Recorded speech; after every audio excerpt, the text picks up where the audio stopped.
안녕하세요. 사연에 빠지다의 DJ 민영입니다. 오늘도 두 가지 사연 준비되어 있으니 재미있게 들어주시고요. 구독과 좋아요 버튼도 눌러주세요. 그럼 오늘의 사연 바로 시작해 볼게요. 안녕하세요. 제가 원래는 집안이 꽤 사는 형편에서 태어난 사람이었답니다. 그 시절의 기준으로 본다면 제법 부잣집이라고 할 수도 있었겠네요. 게다가 제가 막내였습니다. 막내딸이었고 제 위로 형제가 넷이 더 있어서 5남매였고요. 큰오빠가 장남이었어요. 맞이였고요. 그리고 그 큰오빠가 집안을 말아먹었습니다. 사기꾼들의 가문이설에 잘못 넘어간 큰오빠, 그리고 그런 장남을 의심하지 못했던 제 부모님 때문에 저희 집은 무너지고 말았습니다. 충격에 빠지신 아버지는 쓰러지신 뒤 몸에 마비가 왔고 말씀도 똑바로 못하게 되셨습니다. 내가 어떻게든 이 한 몸 바쳐서 최대한 수습해볼 테니까 다들 너무 걱정하지 마. 동생들 앞에서 마지막까지 큰 소리를 쳐대는 걸 잊지 않았던 큰오빠는 수습의 의미를 달리 알고 있었던 것인지 어느 날 잠적을 해버렸습니다. 거의 증발을 한 것이나 다름없었어요. 자기 집 몇 가지를 챙겨들고서 그대로 사라져버렸고 두 번 다시는 돌아오지 않았습니다. 큰오빠가 무슨 봉변을 당한 것일까봐 걱정하셨던 어머니는 큰오빠가 배를 타고 밀항할 계획을 미리 세워놨었다는 이웃 아저씨의 귀띔을 듣고 나신 뒤 망연자실 하셨습니다. 영영 책임을 회피하고 도망쳐버린 큰오빠였죠. 참나, 세상 천지에 그럴 연병한 놈의 수습도 있나요. 언니들은 폐가망신 사태에 끝물로 쫓기듯 시집들을 가버렸습니다. 작은 오빠가 부모님을 모셨고요. 아니, 정확하게는 새언니가 모셨다고 봐야겠죠. 시집을 온 새언니의 얼굴이 전혀 기뻐 보이지가 않았답니다. 그리고 저는 새언니의 결혼 생활을 보면서 안타깝다느니 힘들겠다느니 이런 생각이나 했었죠. 감당하기 힘든 시댁을 두고 친정에도 의지할 수 없는 상황인 건 너무 괴로운 결혼 생활이 아닐까 싶은 생각도 했었고요. 하지만 그건 다가올 저의 처지를 몰랐기 때문에 가능했던 일이었습니다. 사람은 한치 앞을 내다볼 수 없는 주제에 왜 그렇게 쉽게 오만하고 방심하는 걸까요? 제 나이 24살에 시집을 가게 됐어요. 개인적으로 저는 25살까지는 결혼을 안 하고 싶다는 소박한 바람이 있었어요. 특별한 이유가 있는 건 아니었고 당시에 저는 젊고 어린 아가씨 시절을 자유로이 보내고 싶다는 마음이 있었거든요. 그래서 20대의 절반인 25살까지는 결혼 같은 것과는 동떨어져서 지내고 싶었답니다. 공장에 다니며 커다란 꿈도 커다란 희망도 품을 수 없는 지루한 일상을 보내고 있었으나 그럼에도 소박한 바람 정도는 있었던 거예요. 하지만 그것 하나 제 마음대로 이뤄낼 수 없었죠. 24살의 가을, 저는 등이 떠밀린 채로 결혼을 하게 되었어요. 제 등을 떠민 손길은 어머니의 것이었고요.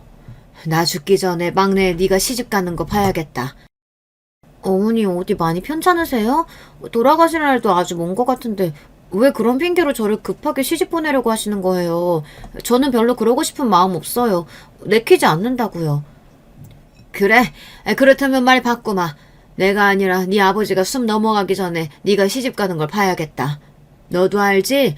네 아버지 언제 숨 넘어갈지 모르는 양반이야. 정신이라도 그나마 또렷하고 사리 분별 가능할 때 막내딸 시집 가는 걸 네 아버지가 봐야 할 거 아니겠니? 네?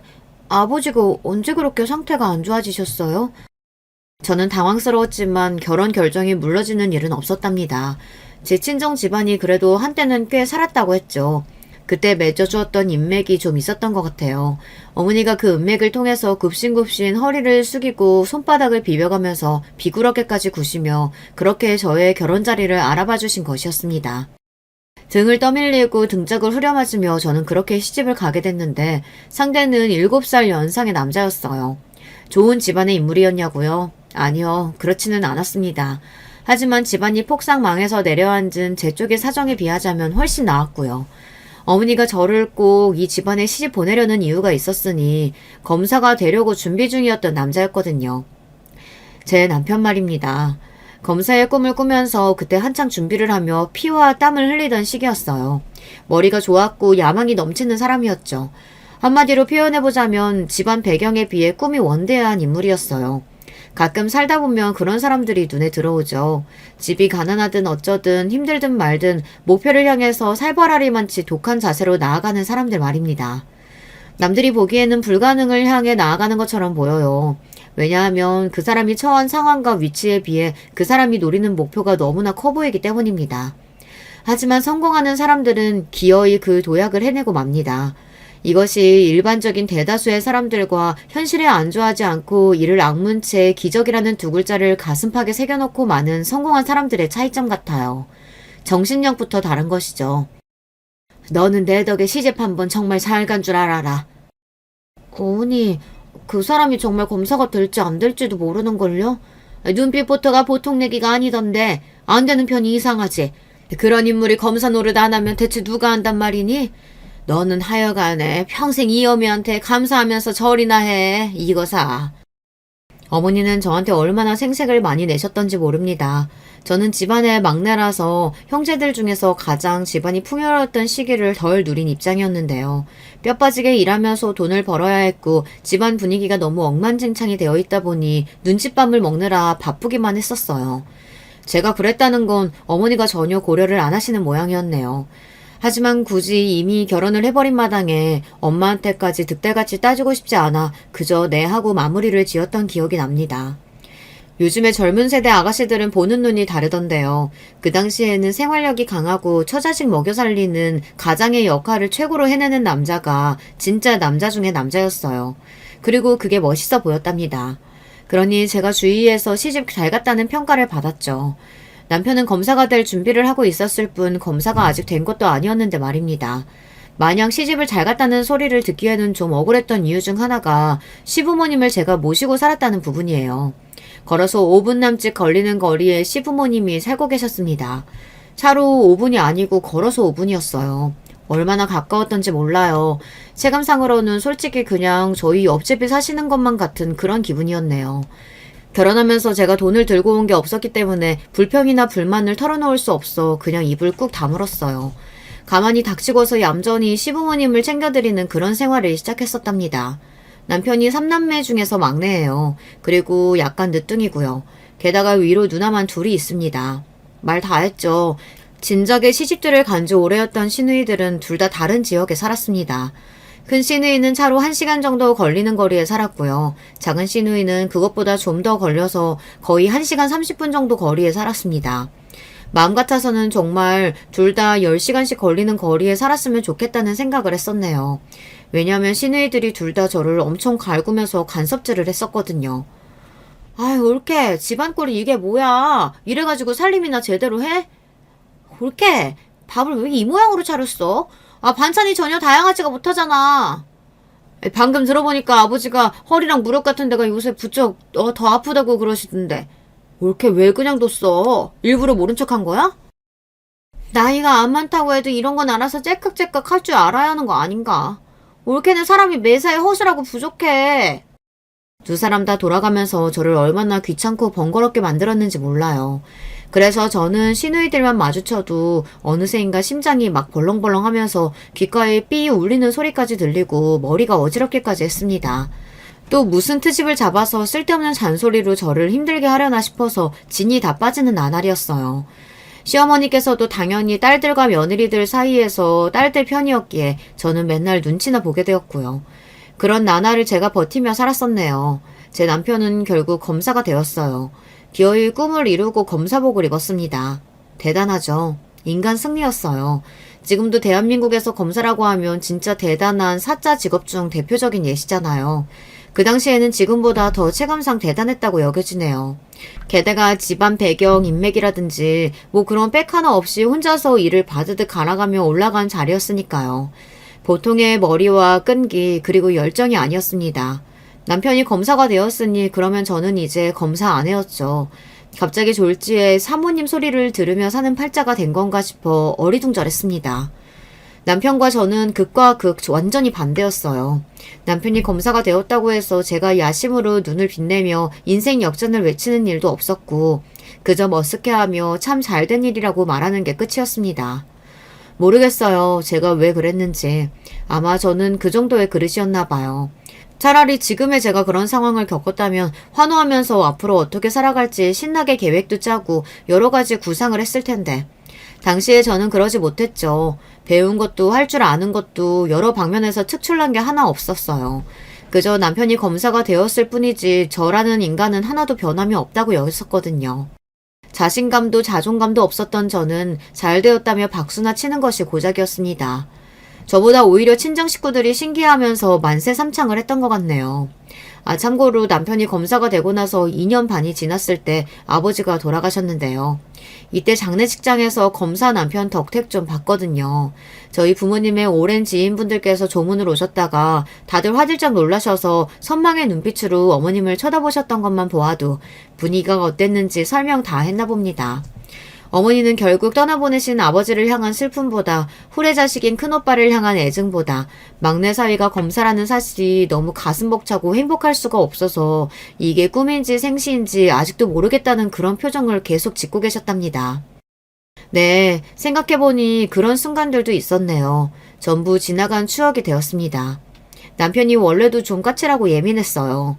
저는 그게 검사의 꿈을 이루고자 너무 신경을 쓰며 살다 보니 남편의 성격이 그런 줄로만 알았는데 그게 아니라 검사가 되고 나발이고 상관이 하등 없고 그냥 원래부터 성격이 더러웠더라고요.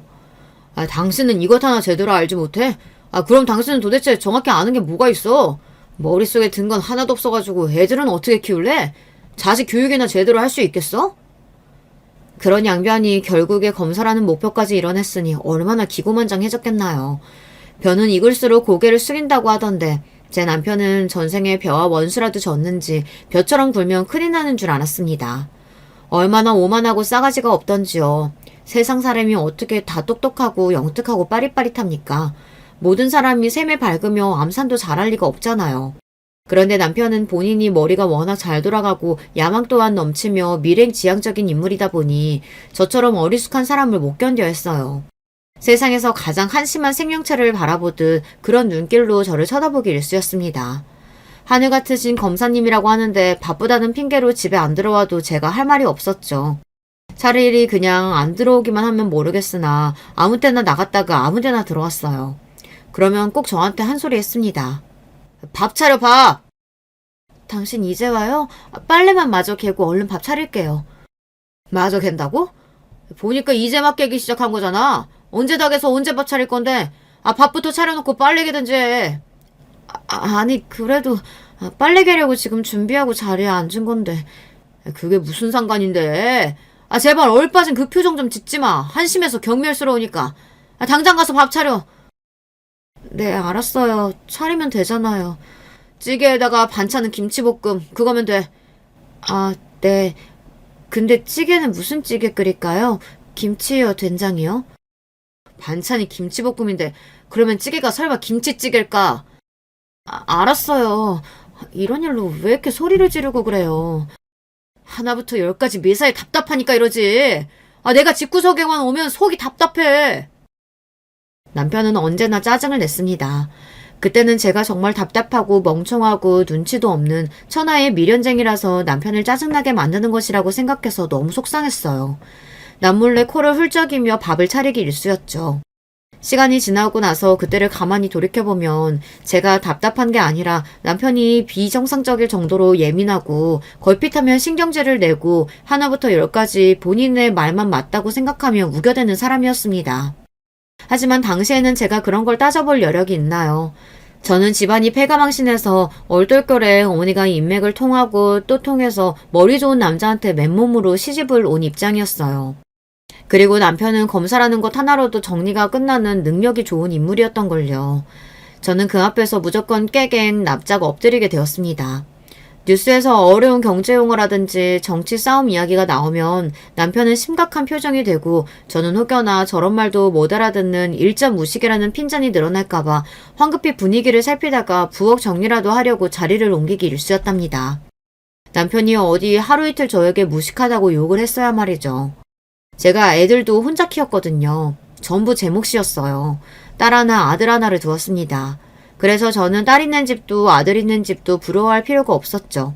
둘 다 있었으니까요. 같은 제 자식들이지만 낳고 키울 때 너무 달랐어요. 힘든 점이 참 많았습니다. 서러운 순간들은 더 많았고요. 거리가 상당한 데다가 작은 오빠 내외가 같이 살고 있는 친정에 제가 가서 도움을 요청할 수도 없었고요. 그래서 제가 의지할 곳은 가까운 시댁뿐이었는데요. 가끔 시누이들과 편먹고서 제 험담을 지어내시거나 말거나 어쨌든 시어머니께서 손주들을 좀 봐주시고 저에게 육아라는 걸 어떻게 하는 건지 알려주셔서 이 부분은 정말 감사했습니다. 의지할 어른이 있다는 게 다행이었네요.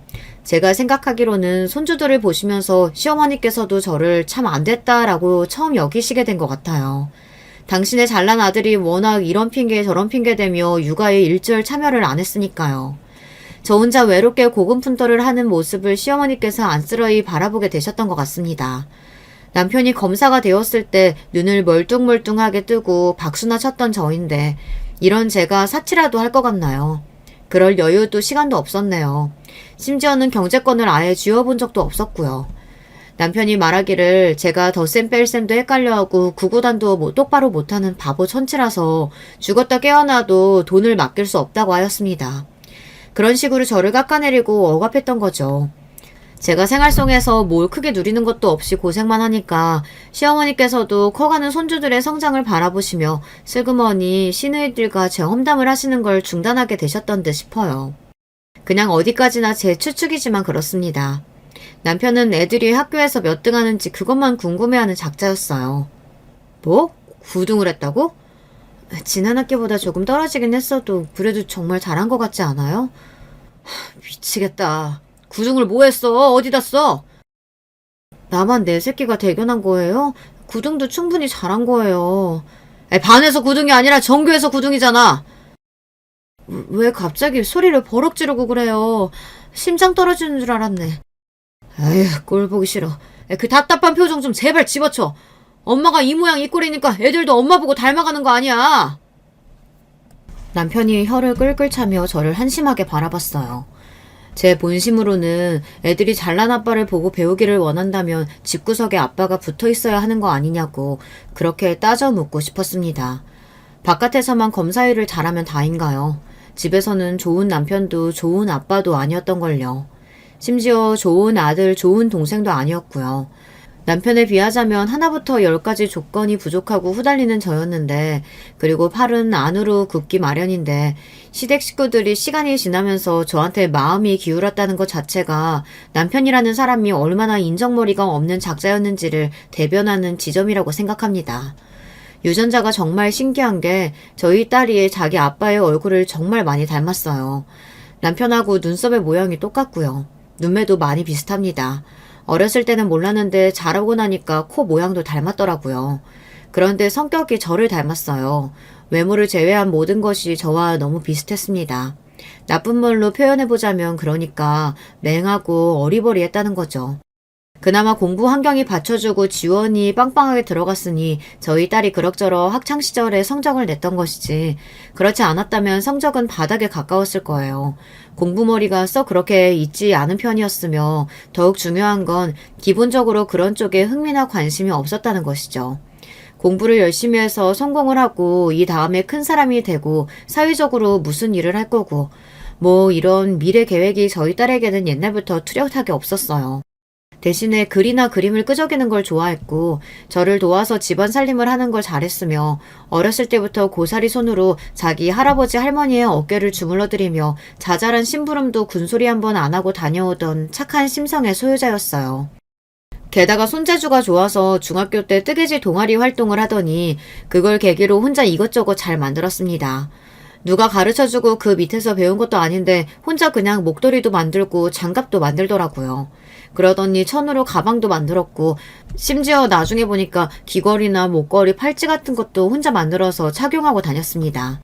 대관절 그런 건 어디서 알아서 만들고 다니는 거냐고 했더니 취미가 있고 관심이 많아서 재료상에 직접 발품을 팔고 돌아다니면서 재료를 사다 디자인해서 만든 거라고 하더라고요. 딸이 직접 만들어준 머리핀으로 머리카락을 한데 모아 깔끔하게 고정하여 묶어봤던 그날 제가 생각했었죠. 아휴, 우리 딸이 얼굴이라도 자기 아빠 안 닮았으면 정말 큰일 날 뻔했구나. 하다하다 세상 천지에 그 정도로 딸 자식이 자기 아빠의 기질을 안 닮을 수가 없었습니다. 제 남편 같은 인물에게서 나온 자식이라고는 믿겨지지 않았어요. 서울에 자리하고 있는 4년제 대학 영어 영문과에 딸은 간신히 들어가서 또 간신히 졸업하였습니다. 남편은 이를 두고 집안의 수치라고 여기며 분통을 터뜨렸고요. 그딴 것도 학력이냐고 하였습니다. 게다가 딸은 뚜렷한 장래희망 같은 것도 없었거든요. 욕심도 없었고요. 남편이 우라통을 터뜨리며 환장하다 못해 미치려고 하는 것도 어찌 보면 납작이 같습니다. 반면에 저희 아들 말인데요. 또 신기한 점이 저하고 생김새에서 닮은 점이 꽤 있습니다. 아들이 어렸을 때 저와 손을 잡고 길을 걸어가면 사람들이 애가 엄마를 많이 닮았네 라는 소리를 꼭 던졌습니다. 그런데 웃긴 게 뭔지 아시나요? 나머지는 저를 안 닮았다는 거예요. 아들이 학교에 들어가기 직전인 7살 무렵이었던가. 아무튼 그쯤 때부터 제 손에서 통제라는 게 안 되었어요. 고집불통이었고요. 무조건 자기 말이 맞다고 우겼어요. 맞든 틀리든 자꾸 자기 주장을 펼치고 그걸 밀고 나갔습니다. 성격은 다혈질이었어요. 울고불고 난리를 치며 깽판을 쳐놓는 일이 비일비재하였습니다. 그래놓고서 갑자기 5분도 안 지났을 때 차분하다 못해 냉정해진 모습으로 공부를 하고 책을 읽고 그런 모습을 보였습니다. 언제 지랄 발광을 했느냐는 듯 고요한 모습 말이죠. 제가 낳은 제 자식이지만 정말이지 적응하기가 힘들었답니다. 아들이지만 식은땀을 맨날 흘렸고 제가 쩔쩔매기 일쑤였어요. 온갖 지랄 난리쇼를 펼쳤다가 어느 순간 조용해져서 소설책을 읽기 시작하던 제 아들의 모습을 바라보며 시어머니께서는 이런 말씀을 남기셨었죠. 누가 보면 애한테 정신병이라도 있는 줄 알겠다. 죄송해요, 어머님. 제가 더 교육을 잘 시키고 잘 키우겠습니다. 네가 그런다고 애가 그걸 따라오겠니? 너만 질질 끌려갈 거야. 그래도 제가 애 엄마인데 노력을 해봐야죠. 아서라, 될 게 아니다. 에휴, 우리 손주 강아지가 친탁을 진하게 했네. 시어머니께서는 저희 아들이 친탁을 그냥 한 것도 아니고 안 좋은 부분만 쏙쏙 골라다가 친탁을 해버린 것 같다며 한숨을 쉬셨습니다. 한마디로 아빠와 아들이 서로 닮은 셈이라고 할 수 있었는데요. 그렇게 되면 좋은 게 아니었냐고요. 서로의 이해자가 있으니까 그래도 잘 된 게 아니었냐고요. 그런 식으로 추측하고 생각을 하실 수도 있겠죠. 하지만 여러분, 혹시 이게 뭔지 아시나요? 동족 혐오 말입니다. 스스로에 대한 자부심과 자긍심이 하늘을 찌르면서도 정작 자기 같은 사람을 마주하면 그게 너무 싫어서 상대를 배척하고 증오부터 하고 보는 그런 현상을 목격하시거나 겪어보신 일 있을까요? 저는 봤습니다. 그것도 아주 가까이서 봐왔습니다. 제 남편과 아들이 동족 혐오에 해당이 되었기 때문이에요. 남편은 자기 멋대로 왕처럼 군림해온 인물이었고 아들은 반항심으로 똘똘 뭉쳐서 자기 생각이 옳다고 무조건 주장하는 성격이었습니다. 둘이 얼마나 사이가 안 좋았는지 몰라요. 특히 아들이 사춘기 중학생 시절을 지나면서부터는 살얼음 판이었습니다. 제가 중재를 해보려고 해도 아무 소용이 없었어요. 애초에 제가 배우자로부터 최소한의 존중이나 배려를 받아본 적이 없었기 때문에 중재라는 걸 할 수 있는 위치에도 못 올라간다는 것을 그때쯤 깨달았습니다. 근데 나라는 사람이 이 집에서 하는 게 뭘까?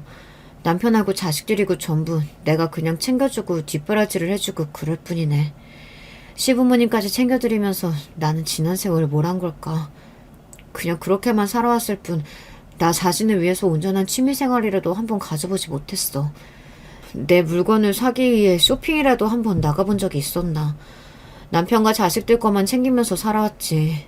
정작 내 물건 살 때는 1,000원이라는 가격도 아까워서 손을 덜덜 떨었고. 이게 내가 주인공인 내 인생이 맞나? 참으로 공교로운 일이었습니다. 남편과 아들이 서로 안 맞아서 으르렁거리다 못해 싸늘한 분위기를 풀풀 핑겨대는데 그 사이에서 저는 갈피를 입고 방황을 시작하고 있었어요. 처음부터 지금까지 혼자서만 잘 나온 검사 남편과 그런 남편을 닮은 기질을 보이며 막무가내인 아들. 두 사람 중에서 저의 만류가 통하는 쪽은 없었습니다. 만류가 뭔가요? 그 어떤 당부도 안 통했는걸요. 그걸 깨달은 이후부터 제가 어떻게 되었는가 하면요. 우울해졌습니다. 아무리 잘나지 못했어도 답답이에 못났다 하더라도 저 역시 사람이더라고요. 누군가의 아내, 누군가의 엄마이기 이전에 저라는 한 사람이더라고요. 결혼 자체를 제가 원해서 한 것이 아니었다는 그 시작점이 바로 떠올라 버렸고 그 이후에 흘러온 인생의 모든 부분에서 제가 의도하거나 주체가 되어서 행한 것이 하나도 없다는 것을 되짚자 잘못 살아왔다는 기분이 들기 시작했습니다. 더욱 허무했던 것은 주변에서는 저를 두고 남편이 검사라서 좋겠다느니 땡 잡았다느니 하는 평가밖에 없었다는 사실입니다. 뭣도 아닌 제가 검사 남편을 만나서 팔자 좋게 사는 거라고 하였어요. 그런 소리를 예전에는 들어도 아무렇지 않았고 반박거리가 없다고만 여겼었는데 이제는 속에서 구역질이 올라올 것만 같았습니다. 제가 남편에게 말했어요. 힘들다고요. 이제는 정말 지친다고요. 그랬더니 남편이 저한테 뭐라고 했는 줄 아시나요? 웃기고 자빠졌네. 할 일이 없으니까 그딴 태평한 생각이 나는 거야. 집안 대청소라도 한 번 더 하든가. 도대체 당신은 자식 교육을 어떻게 시키는 거야? 하나는 멍청하게 칠레레 팔레레 거리고 있고, 다른 하나는 개차반으로 싸가지 없이 굴면서 지 애비 머리 꼭대기 위에 앉으려고 하는데, 당신 때문에 자식 교육 다 망쳤어. 에휴, 정말 쓸모도 하나 없는 여자 같으니라고. 대체 뭐 하나라도 똑부러지게 해내는 꼴을 내가 본 적이 없다. 외사에 멍청하기만 하지. 저를 비웃었어요. 저의 아픔과 고민이 아무것도 아닌 것처럼 치부하였습니다. 상대할 가치도 없다는 듯이 굴었고요. 혀를 끌끌 차며 저를 지나쳐 방으로 들어간 남편이 밥이나 차리라고 소리를 질렀을 때 저는 제가 고작 밥 차리고 청소하는 게 전부인 존재로 살아온 것만 같아 모욕스럽기까지 했습니다. 며칠을 고민하다가 남편에게 부탁하듯이 선언했어요. 이혼하자고요. 이혼하고 싶다고요. 그랬더니 저를 정신병자 바라보듯 하였고 무시했습니다. 화병이 걸린 듯 가슴이 뻐근하던 와중에 시아버지께서 돌아가셨어요. 원래 지병이 좀 있으셨던 분이셨는데 돌아가신 건 심근경색으로 떠나셨습니다. 돌아가시기 몇 주 전부터 컨디션이 워낙 안 좋았기 때문에 시어머니를 포함하여 시댁 사람들은 제법 담담한 기색이었어요. 장례가 끝나고 며칠이 흐른 뒤 제가 이혼을 원한다는 뜻을 밝혔을 때는 다들 놀란 얼굴이 되었지만요.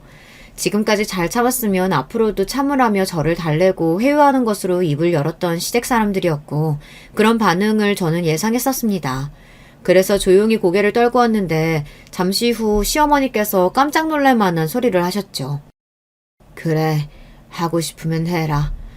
내가 낳고 키운 아들이라 세상에서 제일 잘 알면서도 그러면서 제일 잘 모르겠는 내 아들. 그런 내 아들 앞에서 내가 모처럼 어미 노릇 좀 해보마.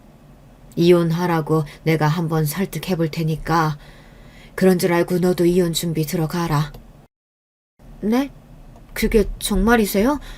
어머님이 그렇게 도와주신다면 저야 감사한 일입니다. 하지만 혹시 왜 도와주시는지 여쭤볼 수 있을까요? 그 이유는 나뿐만 아니라 내 딸들도 똑같이 생각하고 있을 거야. 시어머니께서는 단지 그렇게 말씀하시며 씁쓸하게 시누이들을 눈짓하실 뿐이었습니다. 시누이들도 동의한다는 표정이었고 지난 세월 동안 제가 너무 수동적으로 가정 외에는 아무것도 없던 삶을 살아온 것을 지켜봐왔기에 이제는 제가 다른 인생을 살아보기를 원한다고 말했습니다.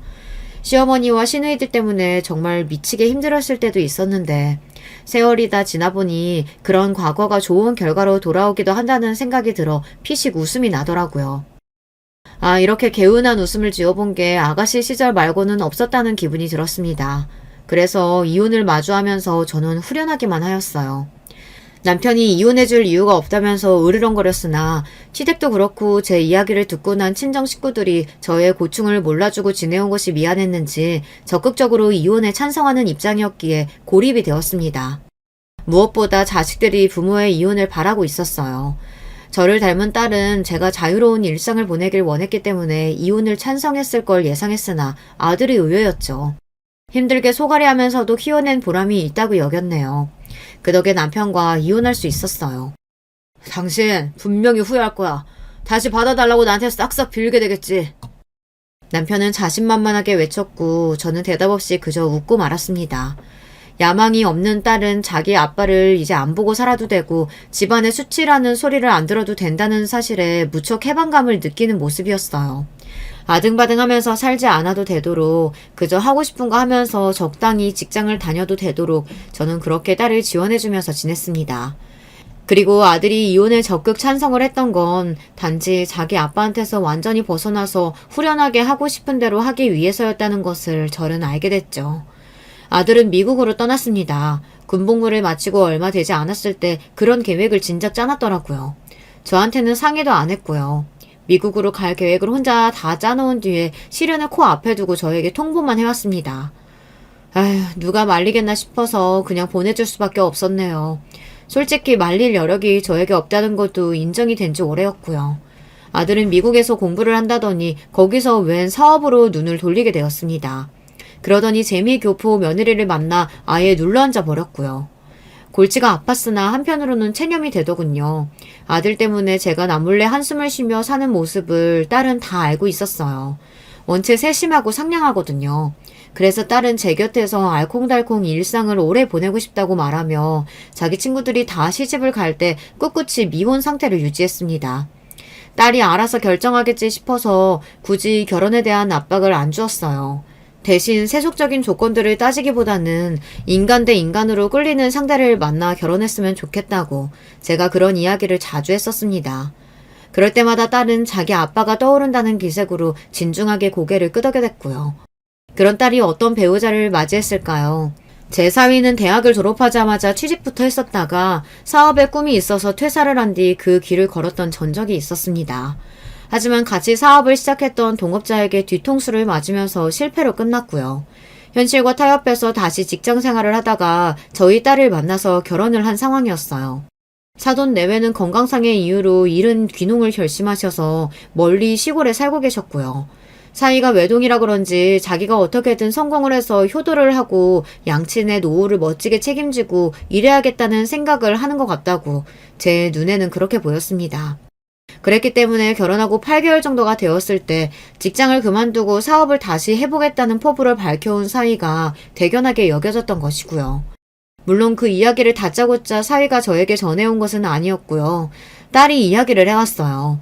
다름이 아니라 사업 자금이 부족해서 제 도움이 필요하다는 것이었죠. 있는 재산을 가만히 떠올려보고 있던 저에게 딸이 조심스레 그러더군요.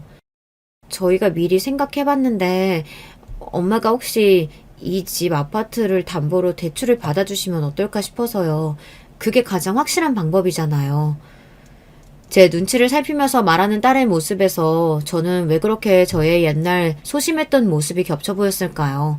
제가 일단 긍정적으로 고개를 끄덕였더니 주말에 사위하고 둘이 와서 사업 이야기를 본격적으로 꺼냈습니다. 사위가 자신만만한 모습이었어요. 미국에서 사업에 눈이 트였던 제 아들의 일화가 떠올랐고 저는 사위도 왠지 잘 될 것 같은 예감을 받았습니다. 이번에는 뒤통수 칠 동업자도 없다고 하였고요. 그래서 저는 대출을 받아서 사위를 지원해주기로 하였죠. 하루라도 빨리 해주시면 감사하겠다고 사위가 그러길래 부랴부랴 은행을 찾았었고요. 솔직히 제가 사업이니 뭐니 그런 거 잘 모릅니다. 근데 딸이 너무 간절하고 사위의 눈이 확신으로 빛나니까 제가 해주고 싶은 마음이 들었던 것 뿐이에요. 그렇게 제가 대출을 받아서 사위가 회사를 차려 사업을 시작할 수 있도록 해주었고요. 천만다행으로 초기에는 지지부진했던 게 반년을 지나면서 결과를 조금씩 내기 시작했어요. 그리고 큰 계약을 하나 따내면서 완전한 성장세로 접어들었습니다. 그렇게까지 초대박을 칠 줄은 몰랐기에 놀라웠고 신기했습니다. 저는 사위한테 주었던 그 돈을 그럼에도 아직 받지 못한 상태였고요. 엄마, 회사는 너무 잘 되는데 현금이 계속 필요하다고 해서 돈 드리는 건 조금 더 늦어질 것 같다고 하네요. 저 때문에 딸이 조심스레 말을 해올 때마다 괜스레 미안했습니다. 부담 갖지 말라고 괜찮다고 저는 항상 그렇게 말해줬고요. 그런데 설마 딸의 울먹이는 목소리를 듣게 될 줄은 상상도 못했던 것이죠. 엄마, 저 어떡해요? 그 사람이 저랑 이혼하고 싶대요. 이혼하재요.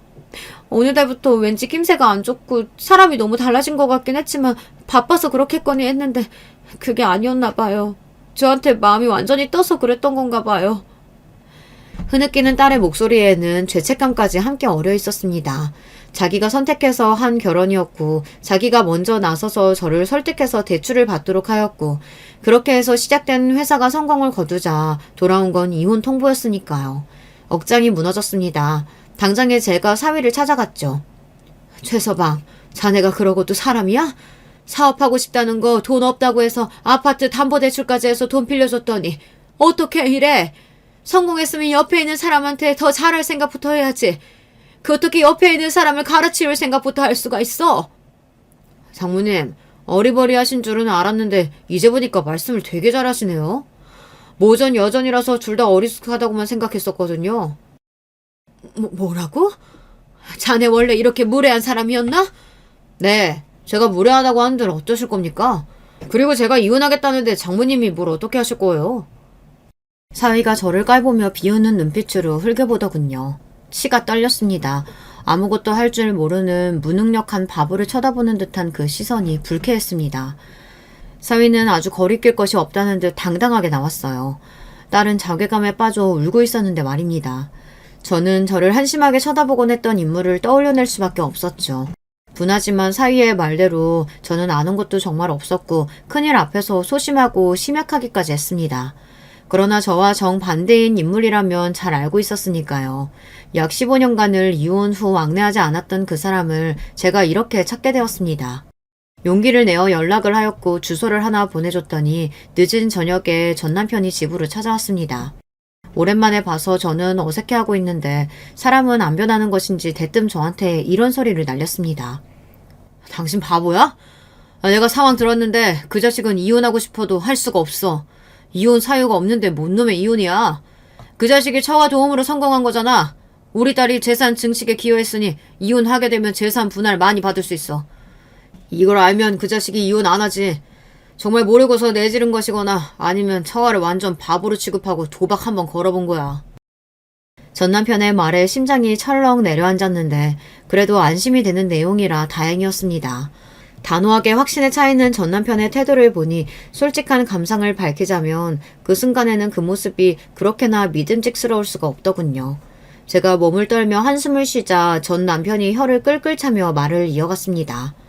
사내놈이 돈맛과 성공맛 본 뒤에 자기 옆에 있는 여자 버린다. 열에 아홉은 새로운 여자 생긴 거야. 그 자식이 아주 쥐가 구린 자식이라고. 외도 증거부터 수집 들어가서 완벽한 승리를 잡아야 돼. 뭐예요? 최소한 그놈이 바람까지? 그건 생각도 못 해본 일인데. 아니 세상에 어떻게 그런 추잡스러운 일이. 저는 참담해졌고 그런 저를 바라보는 전 남편은 사람이 왜 이렇게 순진하고 안일하냐며 툴툴거렸습니다. 딸 생각에 마음이 아프고 속상한 제가 열받아서 전 남편을 확 째려봤죠. 이혼하기 전에 결혼 생활까지 다 통틀어서 애들 아빠를 제가 힘껏 째려본 것은 그때가 처음이었어요. 그러자 전 남편이 머쓱해하며 먼저 꼬랑지를 말더군요. 그래서 저는 왠지 통쾌한 기분이 들었답니다. 사이놈의 미친 만행 때문에 눈앞이 깜깜해졌고 앞으로 어쩌면 좋을까 싶었던 게 어느새 꿈만 같아졌습니다. 전 남편 덕분에 현실의 상황이 완전히 뒤바뀌어 버렸기 때문이에요. 딸은 정신을 다잡고서 상심에 빠져 어쩔 줄 몰라 하는 척 연기를 하며 사위의 외도 증거를 수집하였습니다. 딸을 얼마나 만만하게 봤으면 외도 증거를 철저히 숨기지도 않았더라고요. 저희 모녀를 비웃어 왔겠죠. 호구 집안을 잘 물어서 회사 잘 차리고 성공해서 이제 새 여자로 갈아타면 그만이라고. 아주 이런 생각에 즐거워했을 거예요. 제가 대출을 받아서 내어줬던 돈이나 기껏 뒤탈이 없기를 바라며 선심 쓰듯 다시 내어주면 그걸로 이혼할 때 들어가는 비용은 끝이라고 여겼을 것이고요. 그러나 어림도 없는 이야기였습니다. 내가 잘못했어. 내가 미쳤었나 봐. 정신이 나가서 그랬던 거야. 지금은 반성하고 있어. 뉘우치고 있으니까 제발 딱 한 번만 용서해주면 안 될까? 얼마 후 사위는 제 딸 앞에서 무릎까지 꿇은 채 싹싹 빌었답니다. 온순하고 정이 많은 제 딸은 그런 순간에도 부드러운 미소를 짓고 있었다고 하더군요. 그러나 그 안에 든 결심은 아주 날카로운 것이었어요. 내가 왜? 당신은 나를 함부로 여기고 배신하고 버릴 작정을 그렇게나 쉽게 했는데 내가 왜 그걸 다 겪어도 당신을 용서하고 받아줘야 돼? 나를 바보로 하는 거야? 내가 아직도 그렇게 만만한가 봐? 아니야. 그런 거 절대로 아니야. 나는 당신 만만하게 생각 안 해. 그러니까 내가 지금 이렇게 납작 엎드려서 비는 거잖아. 가진 거 잃은 거 다 잃고 패가망신 당하는 게 두려우니까 비는 것뿐이잖아. 그러길래 누울 자리를 보고 나서 다리를 뻗든가 했었어야지. 우리 아빠가 검사 출신인 거 알고 있었음에도 마음껏 까불고 날뛴 그 용기가 정말로 가상하다. 제가 이혼을 결심하고 결국 해내었던 것처럼 저를 닮은 딸에게도 그런 단호한 구석이 있었던 건가 봐요. 사위가 눈물까지 보이며 빌었다고 하는데 딸은 꿈쩍하지 않았습니다. 외도의 증거를 비롯해서 딸이 사위를 무너뜨릴 카드를 너무 많이 쥐고 있었죠. 딸은 행복하지 않은 결혼 생활을 끝내고 싶다고 하였고 그래서 이혼으로 갈 수 있도록 전 남편이 많은 도움을 주었습니다. 사이놈한테서 재산을 엄청나게 많은 비율로 가져올 수 있었고요. 알고 보니까 사업자 계약을 맺은 쪽과 상간녀가 관련이 있었더라고요. 불륜이 들통나서 소문이 퍼지고 상황이 어려워진 상간녀 쪽에서 손해를 보더라도 막무가내로 계약을 깨버렸고 사위놈은 무너질 수밖에 없었습니다. 이혼당하는 과정에서 많이 잃은 것도 모자라 이혼 후 사업장마저 순차적으로 무너지고 있었으니 정신력이 남아나지 않았나 보더라고요. 결국 회사를 접더라고요. 양친이 있는 시골로 도망치듯 내려가 버렸다는 후문을 접할 수 있었어요. 아유, 그런 놈도 자식이라고 내치지 못하고 받아줄 그분들을 떠올르니 한숨이 나왔답니다. 딸은 이혼 후에 이전보다 더욱 단단해진 모습이었어요. 의기소침해 할까봐 걱정했는데 기우였습니다. 이제라도 손재주를 살려서 수제품을 만들고 디자인하는 일을 새롭게 시작해보고 싶다고 하였어요. 그리고 적성을 따라서 새로이 일을 하게 된 딸의 얼굴은 그 어느 때보다도 밝게 빛났답니다. 그런 딸의 모습을 흐뭇하게 바라보는 건 저뿐만이 아니었어요. 전 남편 또한 딸의 길을 응원하더라고요. 남들 눈에 번듯해 보이고 그럴싸한 직장이 아니면 어때? 자기가 하고 싶은 거, 좋아하는 거 하면서 사는 것도 나쁘지 않지. 혹시 어디 아파요? 죽을 병 걸렸어요? 당신 입에서 나올 소리가 아닌데. 이 사람아, 나도 이제 많이 바뀌었어. 내 고집대로만 나 잘난 맛에만 사는 거 능사가 아니란 것쯤은 알아. 밖에서만 잘한다고 해도 소용이 있는 게 아니고 내 가족에게도 잘해야 한다는 사실 깨닫는 중이기도 하고. 당신이 아픈 게 아니라면 혹시 해가 내일은 서쪽에서 뜨려나? 암만 해도 이상한데. 이상하다고 해도 별 수 없어. 이게 지금의 내 모습인 걸 어떡하나. 그리고 나는 이참에 솔직하게 속내 밝혀보자면 당신하고 이혼하고 나서 후회했어. 시간이 지날수록 후회라는 게 더욱 짙어졌고 이 죽일 놈의 자존심 때문에 당신한테 먼저 손 내밀지 못한 거야. 당신은 나 없어도 너무 잘 사는 모양인데 나만 혼자 일어나 싶어서 섣불리 다가가기도 어려웠고. 저는 제가 꿈을 꾸나 싶었습니다. 이 인간 입에서 나온 소리가 맞나 싶었는데 이게 정말로 현실이더라고요. 안 믿겨서 한참 헛웃음을 토해냈던 것 같아요. 저절로 고개가 절레절레 지어지더군요. 그걸 거절의 뜻으로 알았는지 남편이 깜짝 놀라면서 어쩔 줄 몰라 했습니다. 드디어 제가 이 남자 앞에서 우위를 점했다는 걸 깨달았죠. 처음으로 갑의 위치에 서게 되었습니다. 그리고 저는 이걸 오랫도록 만끽해볼 참이에요. 이 정도 유세는 부려도 되지 않겠나 싶었고요. 당신 앞으로 하는 거 봐서 마음 정하든지 말든지 그렇게 할게요. 정말이야? 고마워. 내가 앞으로 열심히 노력해볼게. 항상 저를 한심하게 낮잡아봤던 남자의 변화가 안 반가웠다면 거짓말이겠죠. 저희 두 사람이 이런 상황에 놓였다는 것을 알고는 딸이 무척 기뻐했습니다. 딸이 그러더라고요. 나이가 들면서 자기도 아빠를 점차 속으로 이해하게 되었고 자기도 어쩌면 부족한 점이 많은 자식이었을 수도 있다는 생각이 들어 아쉬운 부분이 많았다고요. 그리고 소식을 접한 아들은 아주 의외의 말을 해왔습니다. 자기가 아직도 한국에 나가서 살 생각이 없으니까 혹시 저보고 미국에 들어와서 지내지 않겠냐는 것이었어요. 제가 영어는 헬로우 땡큐 정도밖에 못하는데 무슨 미국에 가서 지내겠어요. 말도 안 되는 것 같아 그냥 웃었는데 아들이 무척 아쉬워했습니다. 엄마 혼자 와서 지내기 어려우시고 어색하실 것 같으면 아빠하고 같이 오시던가요. 뭐? 너 지금 아빠라고 그런 거야? 왜요? 두 분 어쩌면 다시 잘해보실 수도 있다면서요. 그렇게 되면 같이 오셔도 되는 거죠. 그게 아니라 엄마는 지금 네 입에서 아빠 이야기가 아무렇지 않게 나왔다는 게 그게 너무 신기해서 그래. 참나, 그게 뭐 별거라고 신기하세요. 아들이 퉁명스레 말했으나 저는 그 안에 담긴 쑥스러움을 읽을 수 있었습니다. 결국 우리는 한 가족이었구나 싶었어요. 한 가족이지만 서로의 달리기 속도가 천차만별이라서 도중에 모두가 함께일 수 없었고 맞춰갈 수 없었을 뿐이죠. 그러나 속도만 각자 다를 뿐 완주를 해낸 시점에서는 결국 한자리에 모이게 되는 게 가족이니까요. 결국 우리는 하나니까요. 그걸 이제야 알 것 같아서 이 나이를 먹고 나서 이렇게 간단한 이치를 깨우쳤다는 게 스스로 한심해서 웃음이 나왔는데요. 그 기분이 싫지만은 않더군요. 그 후로 저는 잘난 척하고 싶은 걸 꾹 참으면서 저에게 맞춰주려고 노력하는 애들 아빠, 그리고 단단해진 마음으로 무장한 채 멋진 일상을 보내는 딸과 뒤늦게 철이 들어 틈틈이 애교도 부려오고 안부도 자주 물어오는 아들까지 제 가족을 진정으로 사랑하고 위하며 만족스럽게 살아가고 있답니다. 안녕하세요. 저는 서울에 살고 있는 사람입니다. 나이는 이른이 거의 가까워오고요. 한참 전 상당히 힘든 일을 겪었기 때문에 털어내고 싶어서 사연을 보내보려고 합니다. 저는 갓 20이 넘었을 때 결혼을 했었습니다. 지금으로 치면 대학교 새내기 때 정도겠죠. 성인이 되자마자 결혼한 것이라 사실 세상 사정도 잘 몰랐답니다. 요즘 아가씨들은 아마 이해할 수 없을 거예요. 저는 당시에 남편 될 사람이 어떤 이인지도 모른 채로 결혼했으니까요. 그저 건너 마을 사는 노총각이라는 것만 알았지 얼굴도 제대로 본 적이 없었습니다. 도시도 아니고 촌에 살았기 때문에 어른들이 중매 서주는 것만 믿고 결혼할 수밖에 없었어요.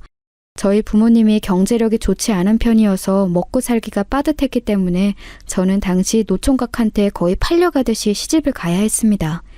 집안에 있는 딸 하나를 시집 보내면 먹는 입도 하나 줄어들고 게다가 남편 집에서 저희 친정 쪽에 쌀은 몇 가마니 실어다 줬다고 하더라고요.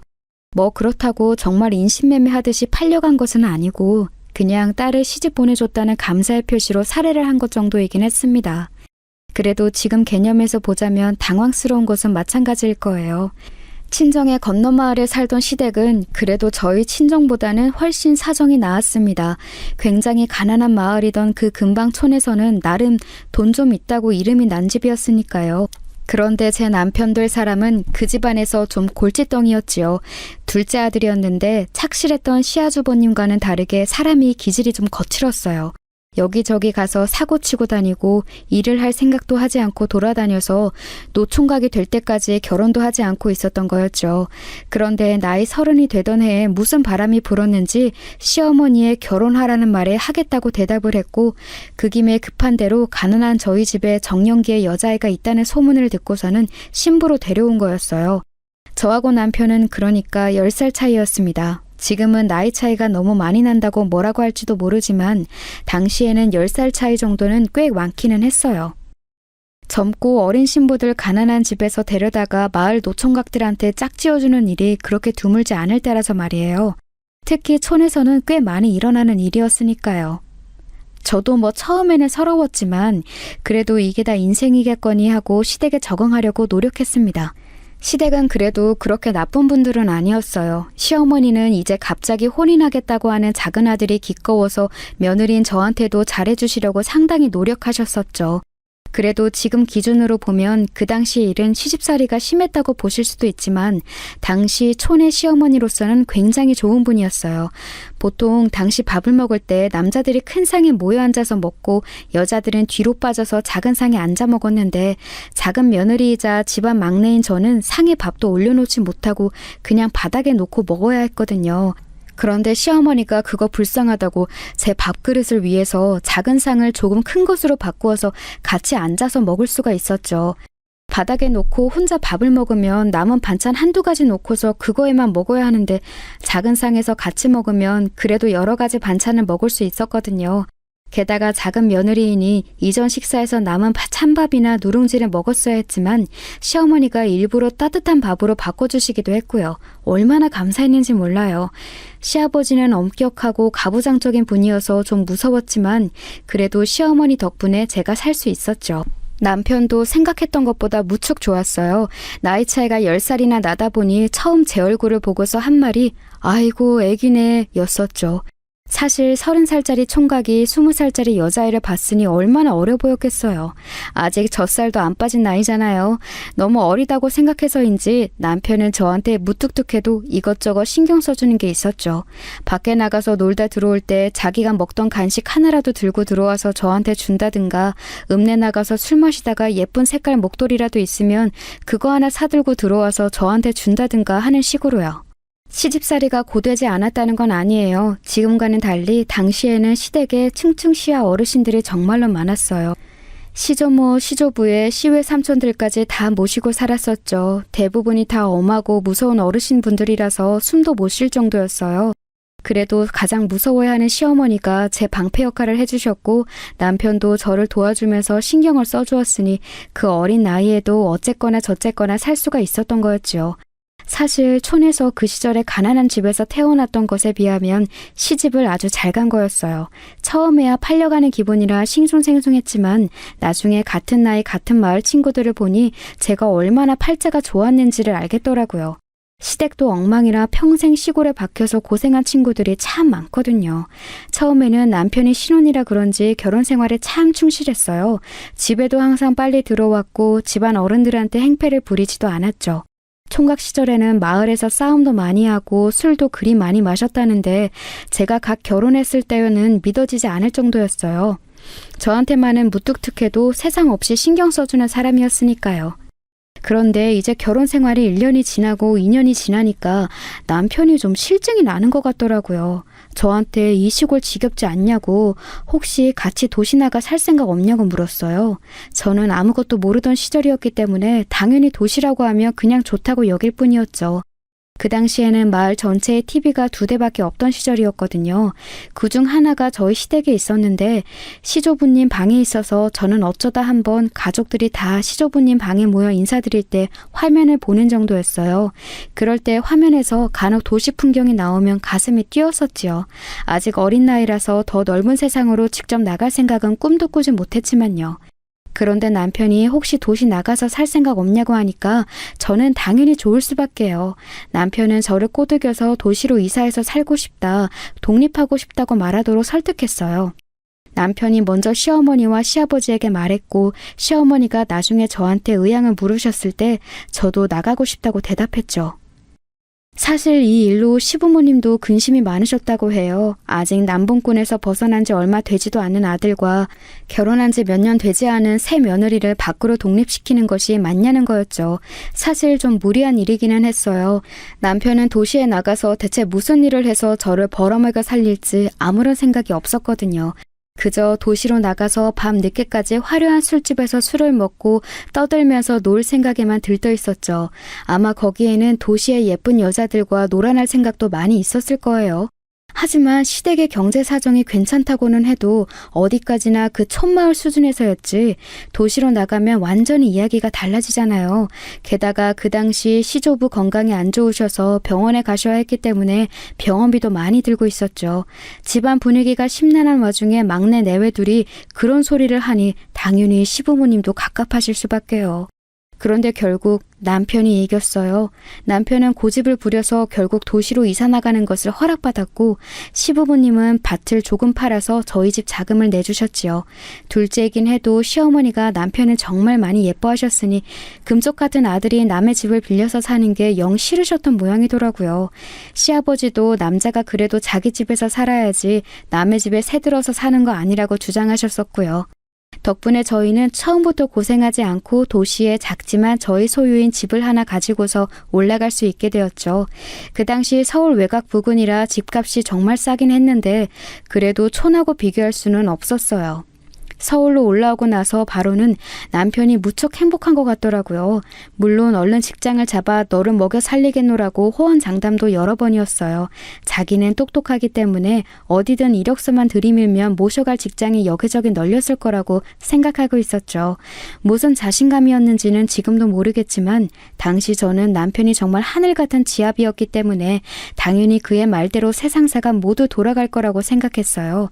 20대 초반 그 시골에서만 자란 여자애가 뭘 알았겠어요. 더 넓은 세상을 잘 아는 남편이 다 알아서 하겠거니 나는 지금까지처럼 얌전히 집안에서 살림하며 살면 행복하게 평생 잘 살겠거니 한 거였죠. 그런데 당연히 이게 잘 될 리가 없었죠. 사실 그때는 지금하고는 달리 한국이 막 발전하던 경쟁 성장기였기 때문에 여기저기 일자리는 참 많았어요. 나중에 보니까 정말 못 배운 친구들도 공장이며 어디며 취직 다 해서 잘 벌어먹고 살았더라고요. 나중에 자리 잡아서 아예 중상층이 된 친구들도 있었고요. 남편도 신체 건강한 젊은 남자였으니 어디 가서 취직 못할 일은 없었죠. 하지만 문제가 남편이 그런 일을 하기 싫어했다는 거였어요. 남편은 어디 편한 자리에서 서류 업무나 하는 그런 일을 바라고 공장 일은 말만 꺼내도 싫어했죠. 하지만 고등학교도 간신히 졸업한 남편을 어디 그런 일자리에서 써주겠어요? 그 나이까지 아무런 이력도 없는 사람을 말이에요. 게다가 남편은 편한 일자리에서 높은 봉급을 바라고 있었고 심지어 어디 일자리에 취직했다가도 불성실해서 쫓겨나기도 했어요. 그럴 때마다 남편은 화를 내면서 자기 값어치를 사람들이 못 알아준다면서 열변을 토하고는 했죠. 어리던 저는 남편의 말이 다 맞다고 여기면서 왜 도시 사람들은 이렇게 각박하고 남편을 못 알아줄까 했었고요. 얼마나 어리석었는지 그렇게 시간이 흐르면서 점점 더 돈이 없어지기 시작했죠. 생활은 해야 하는데 들어오는 돈은 없으니 당연하잖아요. 게다가 남편은 그 지경이 되어서도 술 마시는 걸 놓지 못했거든요. 물론 시댁에서는 용돈을 보내주셨어요. 하지만 시댁도 슬슬 시조부의 병환이 심상치 않아지면서 여유가 없어졌고 저희한테 계속 돈을 주실 수가 없게 되었죠. 게다가 시아주버님이 이제 저희는 독립했으니 돈 보내지 말라고 하셨던 모양이더라고요. 사실 지금 와서 생각해보면 너무 당연해요.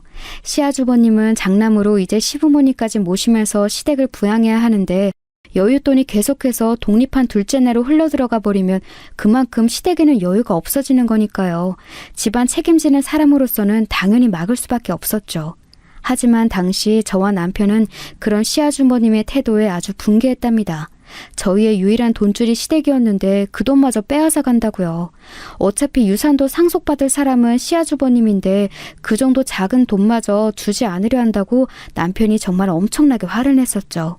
지금 생각하면 아마 그 돈이 없으면 당장 다음 달 생활비부터 빵꾸가 나가 생겼으니 그렇게 화를 냈던 것 같아요. 하지만 뭐 돈이 없으면 결국 벌게 되어 있죠. 남편은 억지로 공장에 취업을 했습니다. 그렇지 않으면 아예 생으로 굶게 생겼으니 어쩔 도리가 없었죠. 하필이면 제가 또 임신을 하게 되어서 남편은 자기 아이가 태어난다는 소식까지 듣고서는 뭐 일을 안 할 도리가 없었어요. 남편이 취직을 하고서 집안 분위기는 살벌해졌어요.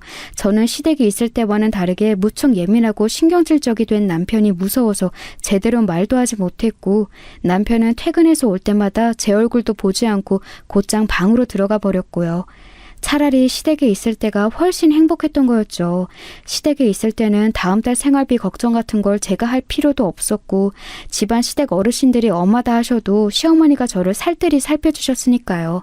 마음만은 편했던 남편도 제게 훨씬 부드러웠고 하지만 도시로 살림살이를 옮기고 나서 그 후로는 단 한순간도 편하게 지내본 날이 없었답니다. 남편은 거의 1년 정도 그래도 취직한 공장에 성실히 다녔어요. 그때는 공장에 적응하느라 그런 것인지 술도 줄이더군요. 덕분에 생활비 걱정은 덜었지만 그렇다고 해서 제가 살기가 좋은 건 아니었어요. 남편은 계속해서 집에 와서 제게 화를 내며 예민하게 굴고는 했죠. 제 존재 때문에 자기가 하고 싶은 것을 못하고 정말 너무 싫은 공장에서 죽어라 일을 해야 한다면서요. 저는 아기를 가졌는데도 아무런 말도 하지 못하고 그저 죽은 듯이 지내야 했어요. 그 와중에 뱃속 아기는 눈치 없이 계속 배를 차면서 뭐가 먹고 싶은지 입맛은 계속 좋아지기만 했고요. 얼마나 서럽던지요. 결국 아기를 낳고 나서 저는 그리 쉬지도 못했어요. 제가 아기 낳았을 무렵 시어머니께서 올라오셨는데 저희 집안 꼴을 보고서는 너무 놀라셨죠. 아들이 어련히 알아서 며느리를 잘 돌보고 있겠거니 하셨지만 도리어 정반대였으니까요.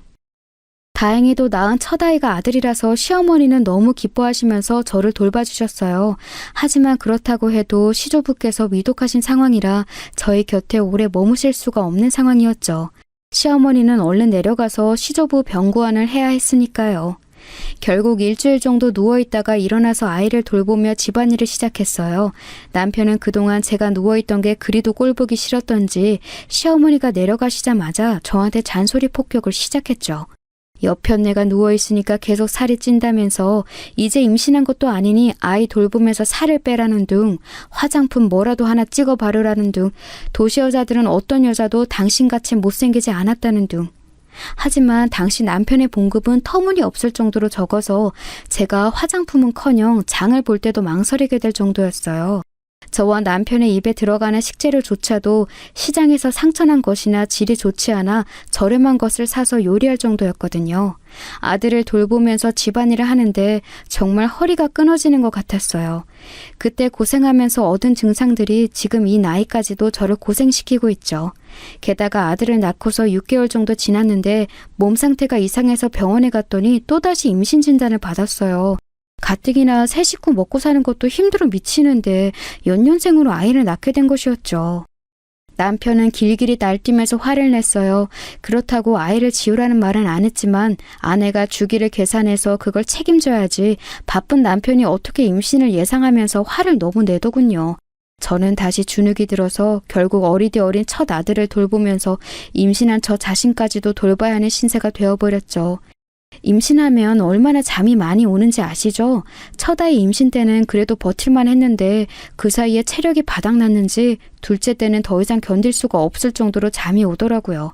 설거지를 하다가 잠깐 쉬려고 식탁에 앉은 채로 잠이 푹 들어버릴 정도로 말이에요. 당연히 첫째 아이 돌보면서 집안일까지 하는데 제대로 될 리가 없었고 집안이 점차 엉망이 되어가는 것을 보고 남편이 퇴근해서 집에 와서는 화를 내는 것이 일상이 되었죠. 둘째에는 그렇게 험악한 집안 분위기를 알기라도 하는 것처럼 제대로 배를 차지도 않았어요. 뱃속에서 너무 움츠러들어 있는 게 아닌가 할 정도로 태아에 대해서 걱정이 되더라고요. 그렇게 고생해서 태어난 건 딸이었어요. 너무너무 고생을 많이 했는데도 낳고 나니까 정말 세상 제일 예쁘더군요. 아들도 딸도 모두 원했기 때문에 하나씩 낳고 나니 세상을 다 가진 것 같았어요. 앞으로 살 일이 큰일인데도 아무 걱정이 안 되더라고요. 남편도 갓 태어난 딸을 보는 그 순간만큼은 정말 기쁜 듯 감격한 얼굴을 하고 있었고요. 연년생으로 둘째를 낳고 나니까 남편은 이제 피임 철저히 하자는 말을 하더군요. 딸이 예쁜지 그래도 그때는 남편이 기분이 많이 풀려 있었어요. 하지만 사실 그 당시 제일 대표적으로 아이 안 낳을 수 있는 방법은 남편들이 묶는 거였거든요. 정관수술이요. 그런데 남편은 그건 또 하기 싫다는 거예요. 그걸 하면 남자 정력에 문제가 생긴다나 뭐라나. 이상한 소문을 들었는지 정관수술 같은 건 남자가 받는 게 아니라면서 저한테 약을 먹어서 피임을 하라고 하더라고요. 지금은 피임약이 어떤지 모르겠는데 당시에는 약이 정말로 독했어요. 부작용도 많았고 그것 때문에 저도 많이 힘들었었죠. 연년생으로 첫째, 둘째를 전부 돌보면서 몸은 상할 대로 상하고 너무 힘들더라고요. 지금 생각해도 다시 돌아가서 하라면 못할 정도로요. 아이들은 세상에서 가장 예쁜데 그걸 생각해도 벅찰 만큼 힘겨웠어요. 둘째를 낳은 직후에는 그래도 행복해 보이던 남편도 곧장 원래 상태로 돌아왔죠. 직장이 너무 힘들고 이렇게 일하게 만든 제가 세상에서 제일 못나고 나쁜 마누라고 심지어 애까지 둘 낳아놨으니 먹여 살릴 처자식이 셋이나 된다는 게 세상에서 가장 부담스러운 일이라고도 했어요. 물론 혼자 외벌이로 처자식 생계를 책임져야 한다는 게 보통 일은 아니죠. 저도 알아요. 하지만 그렇다고 해서 그 당시에 그런 가족이 거의 대부분이었는데 제 남편만 특별한 일을 하는 건 아니었잖아요. 그런데도 저는 천하의 나쁜 여자가 되어서 모든 원망을 혼자 다 받아야 했죠. 직장에 취업하면서부터 술을 줄였던 남편은 다시 술을 많이 마시기 시작했고 심지어 여자하고 바람도 피웠어요. 처음에 바람 피운 걸 알게 된 것도 기가 막혔죠. 공장에서 점심 식사를 구내식당에서 줬는데 그게 맛이 없다고 저한테 도시락을 싸달라고 했거든요. 그런데 하루는 제가 늦잠을 자서 도시락을 못 사줬어요. 남편이 노발대발하면서 직장에 나가는 남편은 제 시간에 일어나는데 집에서 노는 여편네가 늦잠을 잔다고 도시락 싸서 시간 맞춰 공장으로 배달해 오라고 화를 냈죠. 저는 어쩔 수 없이 도시락을 싸서 아이들을 방에다 두고서 남편 공장으로 갔어요. 점심시간에 딱 맞춰서 가기에는 조금 늦을 것 같아서 약간 일찍 갔는데 공장 담벼락 옆에서 남편이 담배를 피고 있더라고요. 솔직히 일찍 나와 있어서 꽤 반가워서 부르려고 했지만 옆에선 공장 여직원이 같이 담배를 피면서 너무 가까이 서서 깔깔대면서 웃고 있더군요. 왜 여자들은 직감적으로 알잖아요. 진짜 그냥 직장 동료인지 아닌지. 그 여직원은 남편한테 기대서 웃다가 볼에다가 뽀뽀를 하더군요. 저는 너무 놀라서 도시락을 껴안은 채로 보고 있었는데 남편도 한박 웃음을 지으면서 그 여자 뺨에 뽀뽀를 해줬어요. 저한테는 서울 올라온 이후에 단 한 번도 해주지 않던 스킨십이었죠. 여보! 제가 저도 모르게 남편을 부르니까 남편이 화들짝 놀라서 제 쪽을 바라보더라고요. 뭐야? 왜 왔어? 자기가 도시락 싸서 가져오라고 불러놓고서 왜 왔냐고 도리어 화를 내면서 추궁하듯이 물었어요. 저는 주춤거리면서 옆으로 가서 도시락을 내밀었고 남편은 도시락을 받아들고서는 슬쩍 제 눈치를 보더라고요. 제가 옆 여직원과 하는 짓을 봤는지 안 봤는지 잘 모르는 눈치였어요. 그런데 제가 별다르게 화를 안 내니까 못 봤다고 생각하는 것 같더라고요. 옆에 여직원은 처음에는 좀 놀랐다가 금방 빙글빙글 웃었어요. 꽤 예쁘고 날씬한 아가씨더라고요. 저보다 나이는 많을 것 같은데 워낙 차림새 차이가 나니까 나이가 상관없어 보이기도 하고요. 그 여직원은 흘깃거리면서 저를 머리 끝부터 발끝까지 살펴보더니 남편한테 은근슬쩍 다가가서 뭐라고 말하고서는 먼저 들어갔어요. 남편은 희죽희죽 웃으면서 그 여직원한테 손을 저었고요. 이제 집에 가. 남편은 돌아서서 저한테 그 말 한마디만 하고 곧장 공장담 너머로 들어가 버리더군요. 솔직히 남편을 부르고 싶었지만 그럴 수가 없었어요. 남편을 불러서 뭐라고 할까요? 저 여자랑 무슨 관계냐고 말할까요? 관계가 있으면 뭐 어쩌게요. 그리고 남편이 딱 잡아떼면 그만인 거라서 제가 뭘 어떻게 할 수도 없었어요. 게다가 그걸 트집 잡아서 도리어 저한테 화를 내면 어쩌나 무섭더라고요. 아마 저한테 왜 화를 안 냈냐고 멍청하다고 하실 분도 있을 거예요. 하지만 당시 저로서는 뭘 어떻게 할 수가 없었어요. 남편이 뭐라고 하는 것도 무서웠고 그 여직원도 너무 예뻐서 저하고 천지 차이라 대거리를 하기도 두려웠거든요. 뭐든지 무섭고 위축되었던 시절이라 어쩔 도리가 없었죠. 저는 그날 터덜터덜 집으로 돌아와서 아이들을 껴안고 울었어요. 애들은 아직 어려서 제가 이 이야기를 해도 못 알아들을 테고 그리고 뭐 알아들으면 어쩌겠어요. 아이들이 스트레스만 받지. 저는 그날 이를 악물었어요. 남편은 아마 지금 그 여직원만이 아니라 계속해서 바람을 피울지도 모른다. 평생 내 속을 썩일지도 모른다고 말이에요. 하지만 그래도 내가 내 아이들만큼은 정말 남부럽지 않게 길러낼 거다. 분명히 성공적으로 길러내서 떵떵거리면서 살게 할 거다. 그렇게 다짐을 했었어요. 그리고 그 이후로도 남편은 여자를 만나고 다녔어요. 처음에는 저한테 조심하기는 했었죠. 걸리지 않으려고 그러는지 이래저래 핑계를 대가면서 조심조심 만나고 다니더라고요. 분명히 월급이 오를 텐데 저는 얼마큼 올랐는지도 몰랐답니다. 매해마다 월급 동결이라면서 똑같은 돈만 가져다 줬는데 제 생각에는 그 인상분을 죄다 여자한테 쓴 것 같아요. 그래서 남편이 그 공장을 그만둘 때까지 계속 처음 들어갈 때와 같은 돈만을 받아 쓸 수밖에 없었어요. 하지만 세월이 흐르자 남편은 점점 조심성조차 사라지기 시작했어요. 대놓고 여자를 만나기 시작했죠. 처음 얼마간은 그 공장 여직원하고만 일이 있는 것 같았는데 나중에는 술집 아가씨하고도 따로 연락하고 만나는 것 같더라고요. 대놓고 재킷 주머니 안에서 여관 영수증이 나오고 이름 모를 집에 열쇠가 나오고 했어요. 아마 만나는 여자 집의 열쇠였겠죠. 그렇게 대놓고 바람을 피는데 왜 가만히 있었냐고 물으신다면 저는 아이들을 키워야 했어요. 아이가 둘인데 애들을 아빠 없는 자식으로 만들 수는 없잖아요. 이혼한다고 해서 제가 능력이 있어서 돈 잘 벌어 애들을 끝내주게 키워낼 수 있는 것도 아니고요. 만약 능력이 있었다면 남편을 쥐잡듯 잡았을지도 몰라요. 나중에는 정말 손끝 하나 닿는 것도 싫어질 정도로 징그럽게 여자를 만나댔으니까요. 하지만 제가 무능력하고 애는 둘이나 있는데 둘 다 어린 상황에서는 도대체 어떻게 할 수가 없더라고요. 그래도 여자만 만날 때는 나았었죠. 남편 나이 40 중후반쯤 되었을 때였어요. 애들도 이제 중학생이나 된 상태였는데 그때가 가장 돈이 많이 드는 시기잖아요. 애들이 하고 싶어 하는 것도 많고요. 다행히 저희 애들은 워낙 착하고 소박해서 저한테 해달라는 건 많이 없었지만 그래도 먹는 것도 제대로 맛난 걸 많이 못 먹이는 건 너무 서러웠어요. 그런데 가뜩이나 생활비도 모자라서 쩔쩔매는데 남편이 갑자기 공장을 그만두겠다고 하더군요. 그때쯤 남편은 그래도 꽤나 오래 근속해서 나름 자리를 잡은 상태였는데 그걸 그만두겠다고 하는 거예요. 여태까지 모은 돈으로 사업을 하겠다고요. 아니 지금껏 생활비도 쪼들렸는데 모은 돈이 어디 있나요? 저한테 여태 얼마 모았냐고 묻길래 저는 너무 어처구니가 없어서 그런 돈 없다고, 여태 적자 나는 거 전부 아는 사람들한테 빌렸으면서 돌려막으며 갚았다고, 생활비가 얼마나 드는지 아느냐고 남편한테 쏘아붙였어요. 아마 그날 남편이 꽤나 놀랐을지도 몰라요. 결혼 생활에서 처음으로 남편한테 대든 날이었거든요.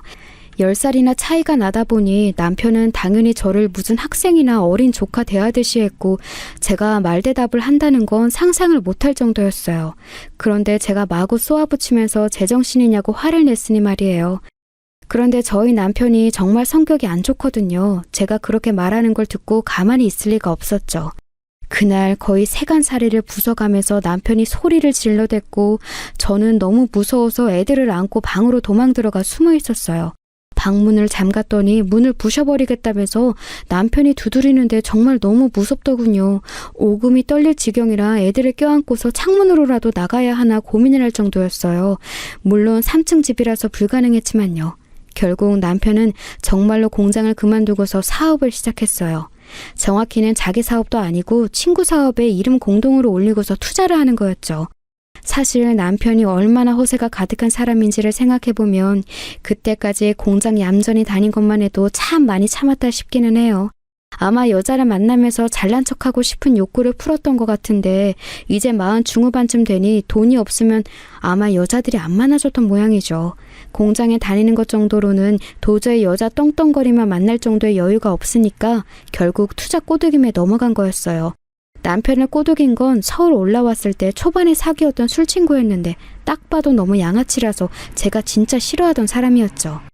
그런 인간한테 넘어가서 투자라뇨. 근데 대체 돈이 어디서 나서 투자를 했나 너무 궁금하더라고요. 남편은 딱 자기 사업가라고 친구 사업에 돈 내서 투자했다고 으스대면서 말하는데 제가 볼 때는 절대 돈 나올 구석이 없었거든요. 너무 수상한데 그걸 제가 동네 친한 아줌마한테 고민하면서 이야기했더니 혹시 집 담보대출 받은 거 아니냐는 거예요. 정말 정신이 아찔했죠. 아니나 다를까 확인해보니 정말로 집 담보대출을 받아서 투자한 거더라고요. 시댁에서 그 오랜 예전에 밥 팔아서 사주셨던 이 조그만 집을 그나마도 대출을 받아서 사업한답시고 넣어버리다니 게다가 대출도 정말 한계까지 끌어다가 내버렸더라고요. 만약 그 사업이 잘못되면 정말 우리 집 가족들은 거리에 나가게 되는 거였어요.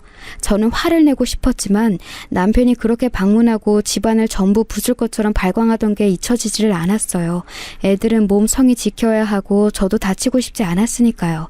그래서 또다시 아무런 말도 하지 못하고 넘어가 버렸죠. 그래도 사업이니까 어느 정도는 잘 될 확률도 있을 테니까 하고요. 하지만 공장만 다니고 아무것도 모르는 초짜가 투자한 사업이 잘 될 리가 없죠. 게다가 그 친구는 양아치 중에 양아치라 사업이 잘못되어 가자 돈을 통째로 싸들고 도망가 버렸어요. 그 양아치가 손을 써놓은 덕분에 빚은 전부 남편 앞으로 돌아오게 되었고요. 결국 집은 경매에 내놓았고 그러고도 빚을 다 못 갚아서 한참이나 더 갚아야 했죠. 남편은 사업 실패의 충격을 견디지 못하고 망나니처럼 굴기 시작했어요. 한 달씩 집에 들어오지 않는 경우도 많이 있었죠. 그래서 저는 아이들을 키워야 하니까 마음을 굳게 먹고 주변 동네 마트 캐셔 일자리를 알아보았어요. 그래도 아직 저는 젊은 편이라서 마트 캐셔 자리에 합격을 시켜주더군요. 그리고 사정이 딱하다는 것을 알아본 마트 주인 아저씨가 제게 맞는 시간대에 일하라고 배려를 해주셨고요. 최대한 아이들한테 밥도 해주고 챙겨야 했으니까요. 당시 저희는 반지하 셋방으로 이사를 갔고 남편은 거의 집에 들어오지 않았어요. 정말 부모로서 애들 얼굴 보기가 부끄러워 살 수가 없었는데 그래도 저희 애들이 정말 착했답니다. 아이들은 단 한 번도 제 속을 썩이지 않고 자라났어요. 장남인 아들은 조금 무뚝뚝하지만 듬직한 성격이었고 딸은 다정하면서도 저를 잘 배려하는 아이였지요. 서로 보완이 참 잘 되는 남매였어요. 아들이 배려하는 걸 살짝 놓치면 딸이 귀뜸하고 딸애가 뭔가 힘들어 보이면 아들이 도와주고 그런 게 너무 잘 되었거든요. 제 아빠가 술 마시고 들어와서 행패를 부려도 아들이 나서서 저와 딸애를 보호해주기도 했어요. 중학교에 들어가면서부터 아들은 키가 훌쩍 커서 거의 제 아빠보다 더 커져버렸거든요. 체격 자체도 아주 컸고요. 게다가 저희 애들이 공부를 참 잘했어요. 사교육은커녕 책도 제대로 사주지 못하는 게 지금까지도 한으로 남을 지경인데 그런데도 애들이 성적이 정말 좋았거든요. 초등학교 때부터 그랬는데 중학교 가서 성적이 떨어져도 저는 실망하지 않으려고 했어요. 그런데 이게 웬걸? 도리어 애들 둘이 다 중학교, 고등학교 가서 성적이 계속 오르더라고요. 원래 반에서 한 3, 4등 하던 성적이었는데 중학교, 고등학교에서는 전교에서도 손꼽히게 성적이 나왔어요. 저는 신혼 때 시댁에서 살던 시기를 제외하면 평생 동안 남편한테 주눅들어 살고 단 한 번도 남편에게서 제대로 된 대우를 받지 못했지만 아이들은 제 인생의 빛이 난 마찬가지였죠. 애들은 제 아빠를 싫어했고 고등학생쯤 되어 뭔가 알게 되었을 때에는 저한테 꼭 이혼하라는 말까지 했어요. 아들이나 딸이나 마찬가지로 남편을 싫어했죠. 애들이 공부하고 있을 때도 갑자기 술에 취해 들이닥쳐서 밥 내놓으라 해놓고서 집안 아무데나 오줌 갈기고서 그 자리에서 엎어져 잘 때도 있었으니까요. 제가 마트 캐셔로 아등바등 돈을 벌어서 애들을 건사하고 키워나갈 때 남편은 자기 멋대로 집에서 나갔다 들어갔다 하면서 살고 있었죠. 이틀 만에 들어올 때도 있었고 일주일 만에 들어올 때도 있었고 어떤 때는 한 달 만에 들어올 때도 있어서 대중이 없었어요. 대부분 술에 취해 있거나 아니어도 들어와서 잠만 자고 밥 내놓으라고 해서 밥만 먹고 나가는 경우가 대부분이었고요. 제가 마트에 일하러 나가 있는 시간에 들어오면 자기 마음대로 냉장고를 엉망으로 만들고서 사라지기도 했어요. 남편이 또 집에서 돈을 가지고 나갈까봐 저는 출근할 때 제가 근근히 모아놓은 통장을 주머니에 넣고서 나가기도 했었죠. 그렇게 애들을 어떻게든 길러냈었는데 저희 애들이 그래도 제 기대를 저버리지 않고 정말 좋은 대학에 갔어요. 대학에 가서도 저한테 무리시키지 않겠다고 부담 주고 싶지 않다면서 공부 열심히 해서 장학금을 받고 생활비까지도 아르바이트를 해서 보태더라고요. 좋은 대학에 갔으니 과외하고 학원 강사 일까지 하게 되어서 나름 벌이가 나쁘지는 않은 것 같았어요. 하지만 아이들이 그렇게 저를 도와주기 시작할 때 솔직히 기쁘기보다는 슬프더군요. 얼마나 부모가 시원찮으면 애들이 이렇게 빨리 철이 들어서 놀아야 할 대학 새내기 때부터 이렇게 치열하게 일을 하고 공부를 해서 나를 도우려고 노력하나 싶어서요. 그리고 아들은 군대를 다녀오고 딸은 한 번도 휴학하지 않고 공부해서 둘 다 대학을 졸업했어요. 아들은 법조계를 지망해서 그쪽으로 갔고 딸은 행시를 봐서 공무원이 되었죠. 게다가 둘 다 결혼을 일찍 했는데 제법 좋은 배우자들을 만났어요. 애들이 그리 좋은 환경에서 자라진 못했지만 본인들이 워낙 훌륭하게 성장한지라 딸은 대학 시절 은사님이 소개해준 교수분 아들과 아들은 법조계에서 만난 상사의 지인인 정치 쪽 인맥과 결혼했죠. 저희 집이 너무 처져서 부끄러웠는데 애들이 서로의 자산이 되어주더라고요. 비록 부모는 별 볼 일 없지만 서로 내 오빠가 저렇게 훌륭하다, 내 동생이 이렇게 훌륭하다는 식으로 소개하면서요. 그러다 보니 저는 한 게 없는데도 없는 집안에서 아이들을 훌륭히 키워낸 멋진 어머니가 되어 있더군요. 저는 그저 애들 배 굼지 않고 옷 헐지 않도록 없는 돈이나마 쥐어짜내 키운 것밖에 없었는데도요. 남편은 결혼 상견례 당시에는 나름대로 사람꼴을 하고 나타나서 멀쩡한 척을 하고 있었지만 이미 아이들이 각자의 시댁과 처가에 저희 집안 이야기를 여러모로 한 모양이더군요. 사실 처음부터 아예 솔직한 것이 낫긴 하죠. 나중에 남편이 이상한 짓을 해서 배로 망신을 당하느니 말이에요. 그런데도 불구하고 저희 애들을 잘 받아준 사돈댁한테 너무 감사할 따름이에요. 그런데 문제는 남편이 늙음하게 또다시 말썽을 피웠다는 거였어요. 당시 남편 나이가 65세였는데 어느 날 갑자기 남자애 하나를 데리고 들어오더라고요. 아주 못되어 먹게 생긴 애였어요. 10살 남짓할까? 그 정도인데 들어오더니 남편 뒤에 숨어서 저를 아주 적대적으로 노려보더군요. 얘가 누구냐고 하니까 남편이 뻔뻔하게 그랬어요. 내 아들이야. 이제 앞으로 당신이 길러야 해. 순간 저는 말문이 막혀서 멍하니 남편을 볼 수밖에 없었죠. 남편은 뭘 쳐다보라는 듯한 얼굴을 하고서 저를 빤히 바라보았어요. 그러더니 애 어깨를 밀어서 제 앞으로 내밀었고 애는 꾸물거리면서 남편한테 둘러붙더니 갑자기 제 배를 때리는 신용을 하더라고요. 아니 갑자기 어른한테 인사도 하지 않고 배 때리는 행동을 하다니 물론 신용뿐이었지만 이 애가 미쳤나 했어요. 남편도 미친 것 같았고 애도 미친 것 같았죠. 애가 좀 불안정하니까 좀 참고 애 둘이나 길러봤으니 하나 정도는 더 문제 없지? 그게 대체 무슨 소리예요? 누구 애인데? 내 애라니까. 잠깐 만났던 여자가 나왔는데 내 친자 맞아. 그 여자가 이제 애 못 기르겠다고 좀 편하게 살고 싶다고 하거든? 그러니까 당신이 길러야지. 남편은 정말 죄책감이라고는 느껴지지 않는 말투로 말하더군요. 저는 순간 혼외자의 화가 나는 제 자신이 잘못된 건가 헷갈릴 정도였어요. 그게 무슨 소리예요? 어떻게 이럴 수가 있어요? 바람 피우는 것도 눈 감아줬는데 혼외자를 데리고 오다니. 데리고 나가요. 나가라고요. 인연이 미쳤나? 또 맞고 싶어? 남편은 그렇게 과거 한참 난동 피울 때처럼 주먹을 들어 올리고서 저를 위협해댔어요. 저는 움찔해서 위축될 수밖에 없었죠. 남편은 그렇게 애를 밀어넣은 채로 나가버렸고 저는 혼자 애하고 덩그러니 남아있었죠. 제 나이 55세, 갑자기 10살짜리 남자애를, 그것도 혼외자를 기른하고 하다뇨. 그런데 그 남자애는 정말 제정신이 아닌 애였어요. 지금 생각해도 뭔가 정신병이 있었던 것 같아요. 걔는 분명히 제 엄마한테서 떨어져서 심지어 상간녀인 엄마를 가진 애가 법적인 부인한테 온 건데도, 그리고 그걸 알만한 나이였는데도 온 집안을 날뛰면서 돌아다니더라고요. 저희 집이 그때는 그래도 애들이 저희 집에 보조를 해줘서 조금 나아진 상황이었는데 애써 갖고 놓은 집안 살림살이와 인테리어들을 전부 다 손으로 부수고 다녔어요. 갑자기 배가 고프다고 소리를 지르는가 하면 저한테 와서 때리려고 들기에 손을 붙잡고서 혼내면 갑자기 울음을 터뜨리면서 발을 굴러댔고요. 제가 강하게 화를 내니 순간 조용해지면서 눈을 영악하게 굴려대는 걸 보니 분명히 지능이 낮은 애는 아니었어요. 그런데 상황을 다 알면서 제가 만만한지 아닌지를 확인하는 것 같더라고요. 저는 너무 이 상황과 그 애의 존재 자체가 끔찍해져서 애를 일단 방 안에 들어가게 해놓고 항상 의지하는 딸한테 전화를 했어요. 사실 일하면서 스트레스를 받는 딸한테 이런 이야기를 하고 싶지는 않았지만 제가 이 상황을 뭘 어떻게 할 도리가 없더라고요. 엄마, 왜 그래? 무슨 일이야? 목소리 왜 그래? 제가 거의 울먹이는 목소리로 전화를 하자 딸이 다급한 목소리로 무슨 일이냐고 물었어요.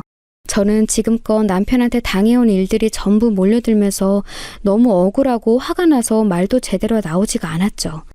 저는 간략하게 오늘 남편이 혼외자를 데리고 왔는데 이러이러한 아이다. 그런데 나더러 키우라고 한다. 라는 상황을 줄여서 이야기했어요. 딸은 기가 찬지 말을 하진 못하더군요. 딸아이는 당연히 저희 가족이 지나온 길을 샅샅이 알고 있었으니 더욱이나 어이가 없었겠죠. 여태까지 남편이 얼마나 가족에 기생하면서 살아왔는지 그리고 가족을 돕기는커녕 얼마나 고통스럽게 괴롭혀왔는지를 잘 알았으니까요. 딸은 알겠다며 잠시 좀 마음 달래고 있으라고 하고서는 전화를 끊었어요. 그러고 나서 황당한 채로 멍하니 거실에 앉아있는데 곧 아들한테서도 전화가 오더군요. 아마도 딸이 아들한테 상황을 전했던 모양이에요. 어머니, 그냥 가만히 계세요. 제가 곧 갈게요. 아니야, 네가 지금 왜 오니? 너 일하고 있을 거 아니니? 지금 일이 문제가 아닌 것 같아요. 곧 갈게요. 그런 후 불과 1시간 정도 지난 후에 아들이 도착했어요. 곧 딸도 함께 왔죠. 둘은 집으로 들어와서 그 혼외자 애가 있는 방을 들여다봤는데 영악하게 눈알 굴리면서 말썽을 피우려고 드렁거리는 꼴을 보고서는 혀를 찼어요. 저는 애들이 충격받았을까봐 너무 걱정했는데 아들도 딸도 별로 충격을 받지는 않았고 그저 화만 난 모양이더군요. 아들은 완전히 굳은 얼굴로 그 혼외자 애를 다시 방 안에 거칠게 들여보낸 후에 문을 닫아버렸어요. 저도 아버지 아들이지만 쟤는 정말 아버지를 완전히 닮았네요. 꼴도 보기 싫어요. 아들은 무뚝뚝하고 냉철한 편이라 저런 말을 거의 안 했거든요. 무척 거친 말투에 저는 좀 놀랐어요. 딸은 눈을 찌푸린 채로 팔짱을 끼고 있다가 한숨을 푹 내쉬었죠. 그래도 우리가 자식 노릇은 하려고 노력했어. 그렇지, 오빠? 그래. 그런데 이제 안 되겠다. 아들은 그 자리에서 전화로 남편한테 통화를 하더군요. 남편이 받았는지 저쪽에서 반기는 목소리가 들렸어요. 아들과 딸이 워낙 훌륭하게 커서 사회에 나가 힘있는 자리에 올라가고 나서 남편은 자식들을 자랑스러워하면서도 조금 거리끼게 되었죠. 그래서 아들이나 딸이 전화하면 제가 전화했을 때와는 다르게 아주 부드럽고 상냥하게 받고는 했어요. 지금 이건 뭐 하시는 거예요? 전화 저편에서 남편이 뭔가 웅얼대는 소리가 들려오더군요. 아들은 굳은 얼굴로 뭐라고 더 차갑게 몇 마디를 했어요. 그러더니 끝에 이런 말을 했어요. 얘 안 데려가시면 이제 통장 끊습니다. 한 푼도 더 못 받으실 거라고 생각하세요. 아들의 싸늘한 말투에 전화 저편에서 남편의 목소리가 다급하게 변하는 것이 저한테까지 들려왔어요. 아들한테 잠깐만 기다려달라고 어쩌고 하는 말이 들려왔지만 아들은 더 듣지도 않고 전화를 끊어버렸죠. 딸은 착잡한 표정으로 한숨을 쉬었어요. 여태까지 엄마한테는 말 안 했지만 아빠한테는 따로 저희가 돈 드리고 있었어요.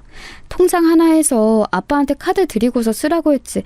한참 전에는 돈을 더 달라고 술 취한 채로 오빠한테 전화하고 난동 피우려고 했던 적이 있었는데 그때 오빠가 봐주지 않고 곧장 신고해서 끌고 가게 했더니 그 후로는 돈 더 달라는 말은 안 했어요. 그랬구나.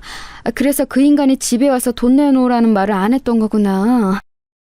남편은 아이들이 크기 전에는 술 마시고 들어와서 저한테 손을 올리면서 돈 내놓으라고 했던 적이 많았어요. 하지만 아이들이 취직하고 결혼하고 나서는 그런 일이 아예 없었죠. 그래서 저는 단순히 그 인간이 철이 들었나 했었어요. 하지만 그게 아니었던 거였죠. 어머니한테는 죄송한 일이지만 그래도 아버지니까 최대한 조용히 지내도록 입이나 막자는 의도였어요. 하지만 이런 식으로 밖에서 낳은 애까지 부끄러움 모르고 데려오다니.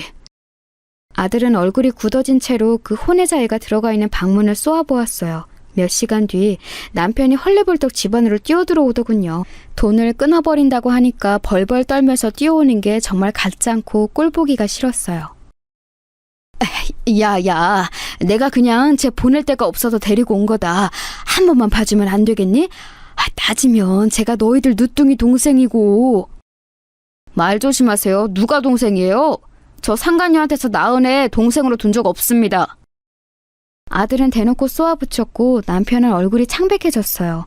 아들은 자리에서 일어서서 방 안에 들어가 그 애를 데리고 나와 남편한테 맡겼어요. 그 버릇없던 애도 뭔가 분위기가 이상하다는 걸 알았는지 영악하게 눈만 대굴대굴 굴리면서 눈치를 보더군요. 아들도 딸도 아무런 감정 없는 무표정한 얼굴로 남편을 바라보고 있었어요. 저를 보호하는 것처럼 둘이서 제 앞에 서서 저를 가리고 있었죠. 순간 기분이 묘하더군요. 남편은 아이들이 자라나는데 폐를 끼쳤지 도움이 된 건 아무것도 없었어요.